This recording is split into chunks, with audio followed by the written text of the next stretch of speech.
Hello everyone and welcome to another episode of Popular Decks. I'm your host Michael, and today I'm here with Elves, everyone's favorite tribal deck. So before we get started, I just want to remind you guys, hit subscribe down below if you want to be alerted anytime I put out new videos, and follow me on Twitter if you want to be alerted anytime I go live on stream or anytime I put out new videos. I always link to the playlist so you can watch the whole league straight through. You don't have to worry about YouTube's autoplay and stuff like that. You can just watch straight through. And also have the deck list down there. So, and also go to the comments and let me know if I need to improve anything or if you want something fixed. So, figured I'd play Elves today. I haven't played it yet. So, basically, we get to play a lot of the great Elves from all of history. And we don't get to quite play all the best ones. There's no Heritage Druid allowed, but most of the good Elves are allowed. I guess we don't have Deathrite Shaman either. So this deck is interesting in that it only plays 13 lands. I believe it's the lowest land count deck in the format besides one land spy. So I've got all these forests and then one island. As far as one-drop Elves go, I've got 3 Llanowar Elves. I've got these white bordered 7th edition ones for the tilt factor. I've got 2 Fyndhorn Elves, and then I've got 3 Elvish Mystics. The reason I have the split like this is for Echoing Decay. So 3, 2, 3. These cards are all the same, but I don't want them to have the same name. So that's why I went 3, 2, 3. We've got 4 Birchlow Rangers. These guys are one of our blue sources, and they allow us to kind of go off, since you can tap 2 elves you control to add any mana. So basically what you do is you get a Nettle Sentinel, which people probably know from the Stompy deck. So you tap the Nettle Sentinel and an elf to make a mana, and then you play a 1-mana elf, and then that untaps the Nettle Sentinel, and you have your 1-mana elf in play, so now you have 1 more mana again. And you can kind of combo off that way. We've got Quirion Ranger. Sorry, I've got these kind of janky, like the color is all funky, but these are the ones I've got. They're a lot cheaper than the other ones. So, so we've got Quirion Ranger to untap stuff, and it gets even more value in this deck because we've got some really great stuff to untap. We've got Well-Wishers, which gain a life for each elf. Lights Out against Burn, they just have to kill it. Priest of Titania adds a green for every elf on the battlefield, not just our own, including our opponents. So this can be upwards of 10, 15 mana sometimes. If you're really going off, it can be like 30 or 40. I've got 2 copies of Elvish Visionary. It's good sacrifice fodder. It replaces itself. It's just a strong card. But we don't get to play Wirewood Symbiote in Pauper, so it's not as good as it is in Legacy Elves. I've got 3 copies of Elvish Vanguard.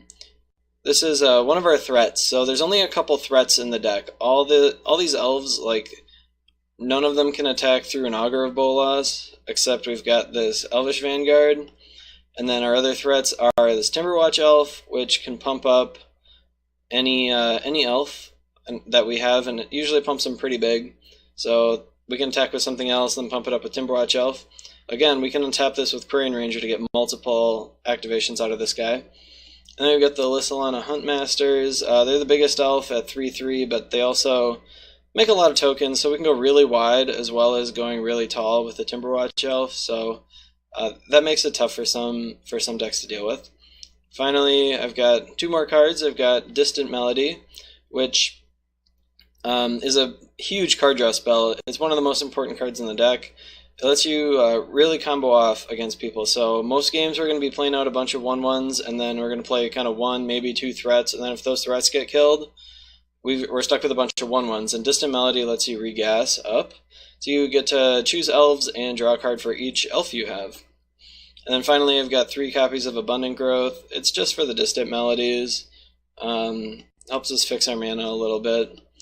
And then, I didn't mention the last one, Sylvan Ranger also fixes our mana for that island. So I've only got these 4 ways to make blue from land, and then I've got another 4 more from the Birchlow Rangers. Since they tap to add any color, they can add blue as well. Okay, we got the sideboard over here. I didn't build this deck. It's kind of an older list that I have. So I think the sideboard's pretty much up to date, but it could maybe be improved. Like, it's got this 1 of Magnify, which is kind of nice, but I tend to think that Spider Silk Armor is just like the better version of Magnify most of the time. I've got 3 Essence Wardens. They're great against burn, like a token deck. It's pretty good against them too. You can gain a lot of life. Makes it really hard for anyone to race you. I've got 3 Scatter Shots. They're even better in this deck, I guess, than normal. Well, most green decks have Quarian Ranger in them, but they're still really good in this deck. They've got the Quarian Ranger, and they do have the Elf synergy. Got 2 copies of Gleeful Sabotage for Boggle, or 3 copies of it for Boggles and for Affinity. Got 1 Bowmaster for Delver decks, basically.